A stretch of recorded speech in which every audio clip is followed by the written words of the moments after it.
Good morning to everyone. আশা করছি তোমরা সবাই ভালো আছো, আমিও কিন্তু খুব ভালো আছি। আজকে অনেক দিন পর ত্রিপুরার সুন্দরী মন্দিরে এসেছি, তাই ভাবলাম মায়ের মুখটা তোমাদের সকলকে দেখিয়ে দিই।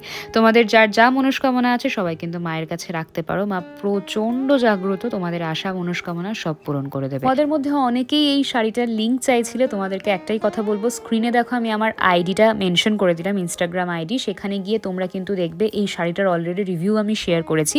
তোমরা সেখানে গিয়ে লিঙ্ক লিখলেই কিন্তু অটোমেটেড লিঙ্ক পেয়ে যাবে। পুজোর দিন রাত্রেবেলা আমরা সকলে খেতে বসে পড়েছি, মামা আমাদের সবাইকে খাবার সার্ভ করছে। একদিন তো হলো তোমরা মনসা পুজোর ভ্লগ দেখছো, নিশ্চয়ই ভাবছো দিদি তুমি কেন নতুন ভ্লগ দিচ্ছ না। তার আগে বলি আজকে শাউট আউট পাচ্ছে সুহানি।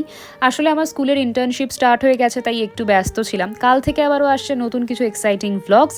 তার জন্য তোমরা বলো কতটা এক্সাইটেড, কমেন্ট সেকশনে অবশ্যই জানিও। আর তোমরা আমাকে বেশি ভালোবাসো না কাকিমাকে সেটাও জানিও। বাড়িতে ঢুকে দেখতে পাচ্ছ এদের কত উত্তেজনা আমাদেরকে দেখে। তোমাদের সকলের সঙ্গে দেখা হচ্ছে একটা নতুন ব্লগের সঙ্গে। আজকের মতো